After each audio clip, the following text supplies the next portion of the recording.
ವೀಕ್ಷಕರೇ, ಪಾಣಿಪತ್ನಲ್ಲಿ gas cylinder blast ನಿಂದ ಪೂರ್ತಿ ಫ್ಯಾಮಿಲಿ ಸತ್ತು ಹೋಗ್ತಾರೆ. ಇದಕ್ಕೆ ಕಾರಣ ಏನು ಅಂದ್ರೆ ಗ್ಯಾಸ್ ಸಿಲಿಂಡರ್ ಪೈಪನ್ನ ಸರಿಯಾದ ಸಮಯಕ್ಕೆ ಬದಲಾಯಿಸದೇ ಇರೋದು. 90% ಜನರಿಗೆ ಸಿಲಿಂಡರ್ ಮತ್ತು ಗ್ಯಾಸ್ ಪೈಪನ್ನ ಯಾವಾಗ ಬದಲಾಯಿಸಬೇಕು ಅನ್ನೋ ವಿಷಯನೇ ಗೊತ್ತಿರೋದಿಲ್ಲ. ಇವುಗಳ ಎಕ್ಸ್ಪೈರಿ ಡೇಟ್ ಮುಗಿದ ನಂತರವೂ ಕೂಡ ನೀವು ಇವುಗಳನ್ನ ಉಪಯೋಗಿಸ್ತಾ ಇದ್ರೆ ನಿಮ್ಮ ಮನೆಯಲ್ಲೂ ಕೂಡ ಇದೇ ರೀತಿಯ ಘಟನೆ ಸಂಭವಿಸಬಹುದು.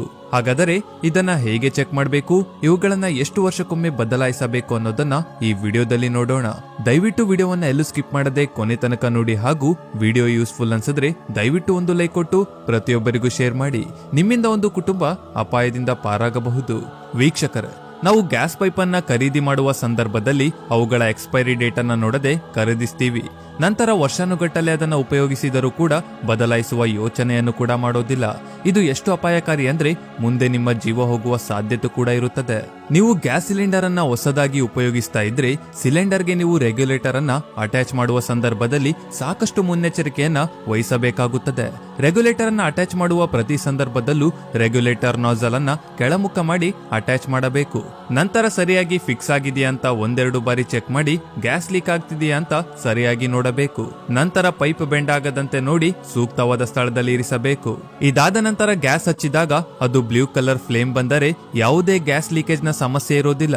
ಒಂದು ವೇಳೆ ಆರೆಂಜ್ ಅಥವಾ ಯೆಲ್ಲೋ ಫ್ಲೇಮ್ ಬಂದರೆ ಲೀಕೇಜ್ ನ ಸಮಸ್ಯೆ ಇರಬಹುದು, ಅಥವಾ ಸಿಲಿಂಡರ್ ನಲ್ಲಿ ಗ್ಯಾಸ್ ಖಾಲಿಯಾಗುವ ಹಂತಕ್ಕೆ ತಲುಪಿರಬಹುದು. ಇನ್ನು ಗ್ಯಾಸ್ ಸಿಲಿಂಡರ್ ನ ಎಕ್ಸ್ಪೈರಿ ಡೇಟ್ ನ ಬಗ್ಗೆ ನೋಡೋದಾದ್ರೆ ಸಿಲಿಂಡರ್ ನ ಮೇಲೆ ಆಲ್ಫಾಬೆಟ್ ಮತ್ತು ನಂಬರ್ಸ್ ಗಳಲ್ಲಿ ಸಿಲಿಂಡರ್ ನ ಎಕ್ಸ್ಪೈರಿ ಡೇಟ್ ಅನ್ನ ಮೆನ್ಷನ್ ಮಾಡಿರ್ತಾರೆ. ಎ ಅಕ್ಷರ ಇದ್ದರೆ ಜನವರಿಯಿಂದ ಮಾರ್ಚ್ ವರೆಗೂ, ಬಿ ಅಕ್ಷರ ಇದ್ದರೆ ಏಪ್ರಿಲ್ ಇಂದ ಜೂನ್ ವರೆಗೂ, ಸಿ ಅಕ್ಷರ ಇದ್ದರೆ ಜುಲೈಯಿಂದ ಸೆಪ್ಟೆಂಬರ್ ವರೆಗೂ, ಹಾಗೂ ಡಿ ಅಕ್ಷರ ಇದ್ದರೆ ಅಕ್ಟೋಬರ್ ಇಂದ ಡಿಸೆಂಬರ್ ವರೆಗೂ ನಿಮ್ಮ ಸಿಲಿಂಡರ್ ಎಕ್ಸ್ಪೈರಿ ಡೇಟ್ ಆಗಿರುತ್ತದೆ. ಉದಾಹರಣೆಗೆ ಹೇಳೋದಾದ್ರೆ A26 ಅಂತ ಇದ್ದರೆ 2026 ಮಾರ್ಚ್ ವರೆಗೂ ಈ ಸಿಲಿಂಡರ್ ನ ಉಪಯೋಗಿಸಬಹುದು. ಅದೇ ರೀತಿ B25 ಅಂತ ಇದ್ರೆ 2025 ಏಪ್ರಿಲ್ ಇಂದ ಜೂನ್ ತಿಂಗಳವರೆಗೂ ನೀವು ಆ ಸಿಲಿಂಡರ್ ಅನ್ನು ಉಪಯೋಗಿಸಬಹುದು. ಇನ್ನು ಮುಖ್ಯವಾಗಿ ಸಿಲಿಂಡರ್ ಪೈಪ್ ಅನ್ನ ಎಕ್ಸ್ಪೈರಿ ಡೇಟ್ ಹೇಗೆ ಚೆಕ್ ಮಾಡೋದು ಅಂದ್ರೆ ಪೈಪ್ ನ ಮೇಲೆ ಇದನ್ನ ಮೆನ್ಷನ್ ಮಾಡಿರ್ತಾರೆ. ಪ್ರತಿ 18ರಿಂದ 24 ತಿಂಗಳಿಗೊಮ್ಮೆ ನೀವು ಈ ಪೈಪ್ ಅನ್ನ ಕಡ್ಡಾಯವಾಗಿ ಚೇಂಜ್ ಮಾಡಲೇಬೇಕು.